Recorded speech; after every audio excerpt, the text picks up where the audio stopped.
اعوذ باللہ من الشیطان الرجیم بسم اللہ الرحمن الرحیم السلام علیکم ورحمۃ اللہ وبرکاتہ۔ لاسٹ لیکچر میں ہم نے اشرف صبوی کا شامل نصاب افسانہ پرنانی کو پڑھا۔ اس پرنانی کے 2 پیراگراف ابھی باقی ہیں۔ آج ہم نے صفحہ نمبر 13 پیراگراف نمبر 2 سے ہم نے اس کا آغاز کرنا ہے۔ اس سے پہلے جتنا کچھ ہم نے پڑھا اس میں ہم نے یہ پڑھا کہ پرنانی مغلیہ سلطنت کا ایک ایسا چشم و چراغ تھا جس نے تقریباً 125 سال عمر پائی، اور اس عمر کے دوران اس نے مغلیہ سلطنت کے عروج و زوال کو اپنی آنکھوں سے دیکھا۔ بادشاہ ظفر نے اس کی گود میں آنکھ کھولی، ان کے سامنے پلا بڑا جوان ہوا، تخت نشین ہوا، اور اسی کے سامنے بادشاہ ظفر کو انگریزوں نے قید کر کے برما کے شہر رنگو بھیج دیا۔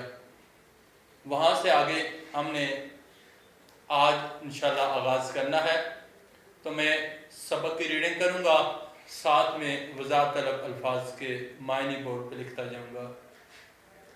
ایسی ایسی کئی تقریبیں آمنہ کے ہاں ہوئیں اور بڑی دھوم سے ہوئیں، مال مفت دل بے رحم، یہ محاورہ ہے۔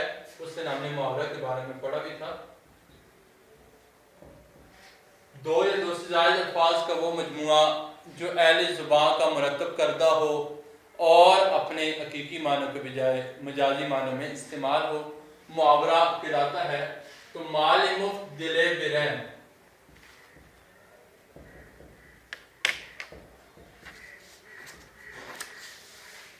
دوسروں کے مال کو بے دریغ خرچ کرنا، دوسروں کے مال پہ عیاشی کرنا۔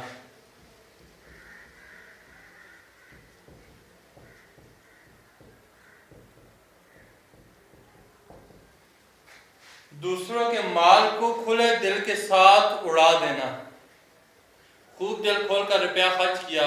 احمد مرزا کی اپنی کمائی ہوتی تو دل بھی دکھتا، پر نانی بیچاری کا احساسہ تھا، احساسہ جمع پونجی تھی۔ چاند ہی روز میں بڑھیا کی جائیداد کا لگ گیا۔ پہلے رہن کی، رہن کہتے ہیں عارضی فروخت کرنا۔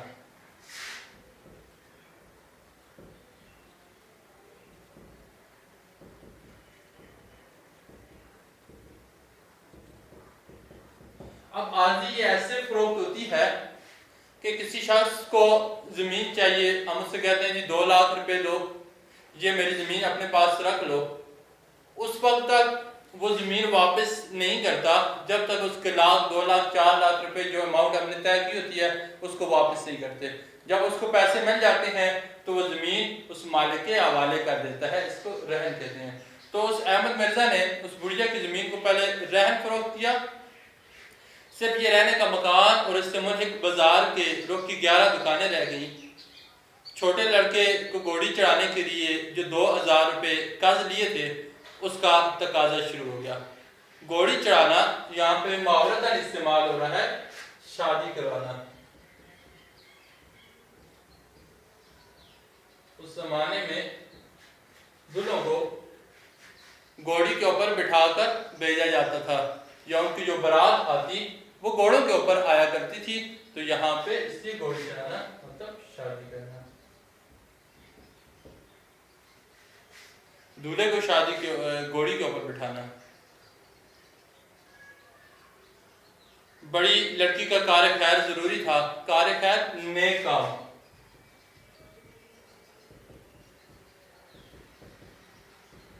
مطلب اس کا شادی، یعنی بڑی لڑکی کی بھی شادی ضروری تھی۔ لڑکے والوں کا اصرار اور اپنے دل کی خوشی کا موقع کیوں کر ہاتھ سے دیا جاتا؟ فکر ہوئی کہ اس مکان کو بھی 2-3 کر دینا چاہیے۔ 2-3 کرنا یہ بھی محاورہ ہے، فروخت کر دینا، نیلام کر دینا، بیچ دینا۔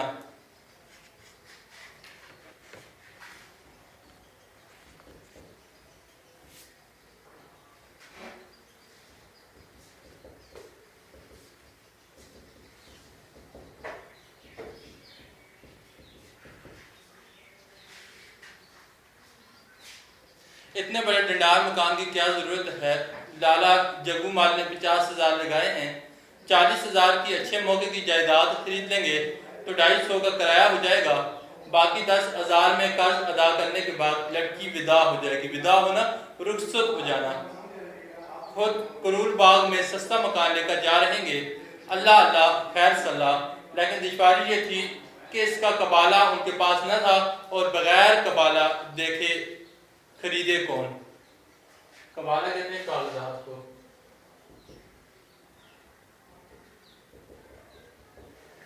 تو اس نے سوچا جگو مال جو ہے پراپرٹی ڈیلر ہے، اس کو بلا کر اس مکان کو فروخت کروا دیتا ہوں۔ اس نے کہا یہ 50,000 میں بک جائے گا تو 40,000 میں اچھی جگہ پہ مناسب سی زمین خرید لوں گا اور 10,000 میں قرض بھی واپس کر دوں گا، بیٹی کی شادی بھی کر دوں گا، تو بات ختم۔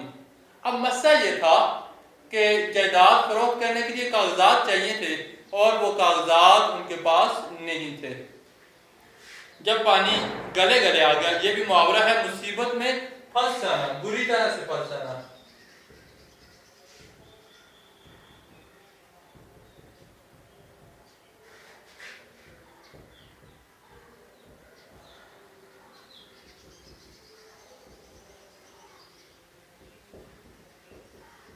بری طرح مصیبت میں پھنس جانا۔ تو قرض خواہوں نے ناک میں دم کر دیا۔ ناک میں دم کرنا، تنگ کرنا۔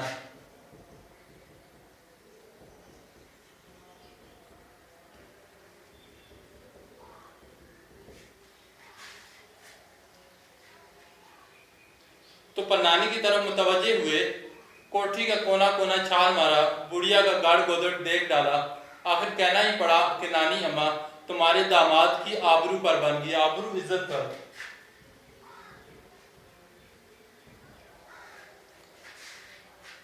مکان کی بات چیت ہو رہی ہے، قبالہ دے دو گی تو جان بچ جائے گی، ورنہ یہ زہر کھانے کو تیار بیٹھے ہیں۔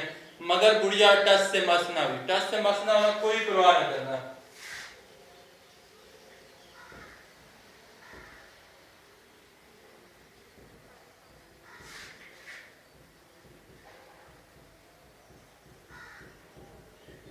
بڑھیا نے اس کی بات کی کوئی پرواہ نہ کی کہ مرتا ہے تو مر جائے۔ غز باولی ہوتی ہے، پاگل ہوتی ہے۔ جب بڑی بی کی خاطریں ہونے لگی، دونوں وقت آمنہ خود کھانا لے کر آتی اور جب تک بڑی بی کھا لیتی وہ پاس بیٹھی خوشامد کیا کرتی۔ جھوٹی موٹی تعریف کرنے کو خوشامد کہتے ہیں۔ آمنہ کے میاں بھی آتے جاتے مزاج پوچھتے اور دن میں 1-2 مرتبہ منت خوشامد سے قبالے کی بابت دریافت کرتے، پر نانی ٹھنڈے سانس کرتی اور کبھی کچھ کہہ دیتی، کبھی کچھ۔ اس طرح کی ہفتے گزر گئے۔ ایک دن صبح کو آمنہ اور اس کا خاوند دونوں مل کر پرنانی کے پاس گئے اور حد سے زیادہ گڑ گڑانا، منت سماجت کرنا، آؤ فریاد کرنا، رونا دھونا۔ تو بڑھیا نے صرف اتنا کہا کہ جنہیں تم نے چھیتڑے جان کر پھینک دیا تھا، چھیتڑے پھٹے پرانے کپڑے، وہ سب مکانوں کے قبالے تھے، انہی میں اس مکان کا کاغذ بھی تھا، وہ لا دو تو نکال دوں۔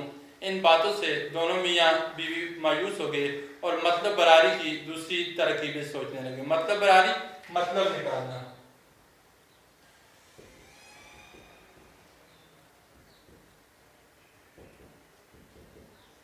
سوچنے لگے کہ کس طرح سے ہمارا مطلب پورا ہوگا۔ کاٹ کباڑ کی کوٹھی میں اتفاق سے بلی نے بچے دیے، سارے بچے کوٹھی میں جا گھسے۔ بلی کے بچوں کی تلاش میں جو ٹوٹی پھوٹی چیزوں کو ادھر ادھر کیا تو ایک کونے میں پرنانی کی دلائی پڑی تھی۔ آمنہ کی چھوٹی لڑکی نصیرہ کو اور بہن بھائیوں کے خلاف پرنانی سے قدرتی لگاؤ تھا۔ یہ دلائی لے کر سیدھی پرنانی کے پاس پہنچی اور کہنے لگی، نانی اماں آپ کی دلائی مل گئی، نہ جانے کس نے کوٹھی میں ڈال دی تھی۔ بڑھیا کے بدن میں دلائی دیکھتے ہی جان سی آ گئی، دلائی کو کلیجے سے لگایا اور نصیرہ کو لاکھوں دعائیں دی۔ تو اس کوٹھی میں بچے بلی کے بچوں کی تلاش میں نکلے تو وہاں پہ ان کو وہ دلائی مل گئی، وہ اٹھا کر نصیرہ نے پرنانی کو دی تو پرنانی اس سے بے حد خوش ہوئی اور اس کو لاکھوں دعائیں دی۔ دلائی کے چھن جانے سے پرنانی کے بڑھاپے میں جو دیوانگی سی پیدا ہو گئی تھی کم ہو چلی۔ اس کا